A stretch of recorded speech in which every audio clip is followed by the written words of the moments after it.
आज के समय में शायद ही कोई ऐसा व्यक्ति होगा जो टेक्नोलॉजी से ना जुड़ा हो। वाकई में दोस्तों, जब से ये टेक्नोलॉजी हमारे जीवन में आई है, हमारे काफ़ी कामों को आसान कर चुका है।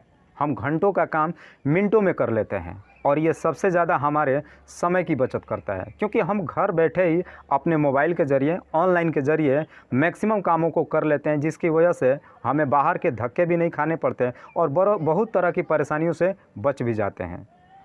इंसान जब भी फुर्सत में होता है तो इसी टेक्नोलॉजी सोशल मीडिया के सहारे अपना समय व्यतीत करने की कोशिश करता है। लेकिन इसी सोशल मीडिया के सफ़र में वो कभी कभी एक ऐसे रास्ते पे निकल जाता है जहां से वापस निकल पाना उसके लिए बहुत बड़ा चैलेंज हो जाता है। आज के कहानी में बिल्कुल कुछ ऐसी होता है।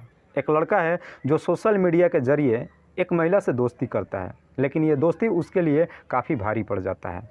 इस दोस्ती में वो कुछ इस तरीके से फंस जाता है कि वहाँ से उसको निकल पाना बड़ा ही मुश्किल हो जाता है। अंततः वो लड़का आत्महत्या करने जैसा कदम भी उठाने के लिए मजबूर हो जाता है, लेकिन इससे पहले एक बार वो पुलिस की मदद लेने की कोशिश करता है।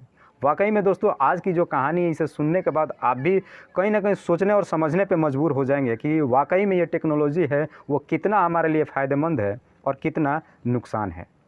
नमस्कार, आदाब, मैं हसमुद्दीन और आप देख रहे हैं सफ़र क्राइम तक।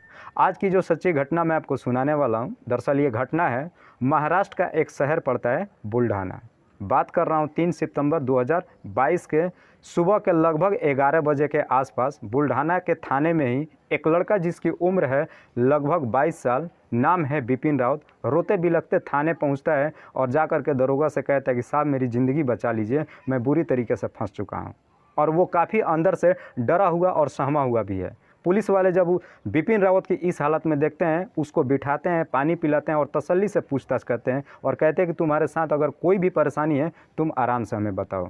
वो लड़का कहता है कि साहब एक महिला है जो कि मेरी दोस्त है, मैंने उसके साथ सोशल मीडिया के ज़रिए दोस्ती किया था, लेकिन वो महिला मुझे ब्लैकमेल कर रही है। उसके पास मेरे कुछ आपत्तिजनक फ़ोटो है और वो उस फ़ोटो को मुझे दिखा करके और ब्लैकमेल कर रही है और कह रही है कि मुझे 1 लाख रुपये फिरौती में दे दो, वरना मैं ये फ़ोटो सोशल मीडिया पे डाल करके और तुम्हें बदनाम कर दूँगी। साहब मेरे पास इतने पैसे नहीं हैं कि मैं उसे 1 लाख रुपया दे सकूँ, मेरी ज़िंदगी बचा लीजिए। पुलिस भी समझ जाती है कि इस लड़के के साथ में, विपिन रावत के साथ में कुछ गलत हुआ है।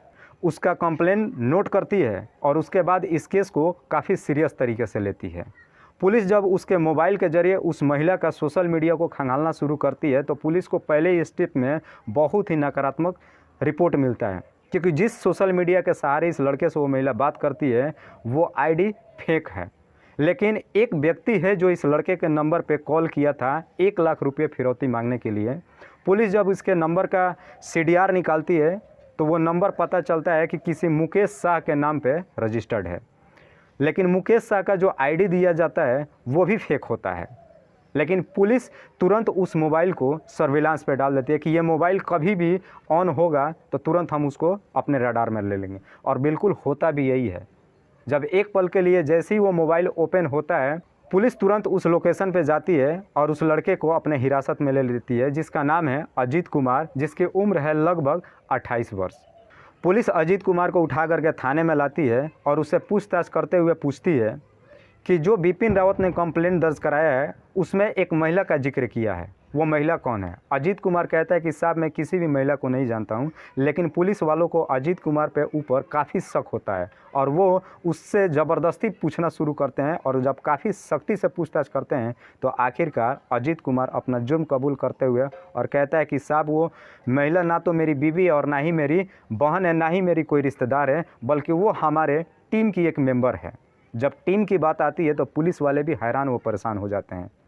पुलिस अजीत कुमार के ऊपर दबाव दे करके और उन सारे लोगों को शिनाख्त करके और 6 के 6 लोगों को अपने हिरासत में लेकर आती है। और जब उस महिला से पूछताछ करती है तो महिला बताती है कि साहब ये हम काम अभी से नहीं, बहुत पहले से कर रहे हैं। हमारा काम ही है यही कि हम सोशल मीडिया के सहारे किसी न किसी लड़के को अपने जाल में फंसाए। उसको फंसाने के बाद मैं उसके साथ संबंध बनाती थी और जैसे ही मैं संबंध बनाती थी उसी वक्त ये 5 लोग वहाँ पे पहुँच करके और उसका कुछ आपत्तिजनक फ़ोटोज़ और वीडियोज़ वीडियोज़ बना लेते थे। उसके बाद से उसी और फ़ोटोज़ और वीडियोज़ को दिखा करके हम लोगों को ब्लैकमेल करते थे। पुलिस जब उससे पूछताछ करती है कि ये काम तुम कब से कर रहे हो और कितने लोगों के साथ कर चुके हो, तो महिला कहती है कि साहब ये काम हम लगभग 4 सालों से कर रहे हैं, लेकिन ये हमें बिल्कुल याद नहीं है कि हमने अभी तक कितने लोगों के साथ में ऐसी ठगी कर चुके हैं। फिलहाल पुलिस उन 6 आरोपियों को अपने हिरासत में ले करके और बिपिन रावत को भी थाने में बुला करके और उनका शिनाख्त कराती है। तो बिपिन रावत भी कहता है कि साहब मैंने आपसे झूठ बोला था, दरअसल मैं भी इसके साथ इसके प्यार के चक्कर में इस तरीके से फंस चुका था कि इसने मुझे मिलने के लिए बुलाया और जब मैं इसके बताए हुए एड्रेस पे पहुंची तो वहां पे ये बिल्कुल अकेली थी और जैसे ही मैं इसके साथ में संबंध बनाना शुरू किया कि यही 5 लोग फिर से वहां पहुंच गए और उस संबंध को बनाते वक्त ही मेरा कुछ फ़ोटोज़ और वीडियोज़ रिकॉर्ड कर लिए थे और उसी को दिखा करके ये लोग मुझे ब्लैकमेल कर रहे थे। ये उसी वक्त मुझसे 1 लाख रुपये मांग रहे थे, लेकिन उस वक्त मेरे पास पैसे नहीं था। इन लोगों ने ज़बरदस्ती मेरे जेब से 5,500 रुपये था वो छीन लिया और मुझे सिर्फ 2 दिन का मोहलत दिया था कि अगर इन 2 दिनों में तुम मुझे 1 लाख रुपये नहीं ला कर को दोगे तो ये फ़ोटो और वीडियो हम लोग सोशल मीडिया पे अपलोड कर देंगे। वाकई में दोस्तों जब इस केस का खुलासा होता है तो पुलिस वाले भी हैरान व परेशान हो जाते हैं। पुलिस उन तमाम आरोपियों से अभी भी पूछताछ कर रही है कि इस गिरोह में और कौन कौन शामिल है और उन सब की छानबीन कर रही है। पुलिस का कहना है कि अभी हम इनका चार्जशीट तैयार नहीं करते हैं जब तक इनके पूरे गिरोह का पर्दाफाश नहीं हो जाता है। वाकई में दोस्तों ये जो सोशल मीडिया है हमारे कामों को आसान तो करता है, लेकिन जब हम इसको गलत तरीके से यूज़ करते हैं और कभी भी किसी भी लालच में पड़ के किसी रास्ते पे निकलते हैं तो लालच हमेशा ही हमें नुकसान ही पहुंचाता है। और यही बिल्कुल इस लड़के के साथ में हुआ था जिसका नाम है बिपिन रावत। अगर इसने एक बार पुलिस का मदद ना लेकर के और वाकई में अगर इसने आत्महत्या कर लिया होता तो शायद इसकी ज़िंदगी हमेशा हमेशा के लिए ख़त्म हो जाती। दोस्तों इस कहानी को सुनाने का उद्देश्य मुझे किसी को परेशान नहीं करना है, किसी को तकलीफ़ नहीं पहुंचाना, बस आपको बताना है आप जहां भी रहें सुरक्षित रहें और अपनों का ख्याल रखें। तब तक के लिए जय हिंद, जय भारत।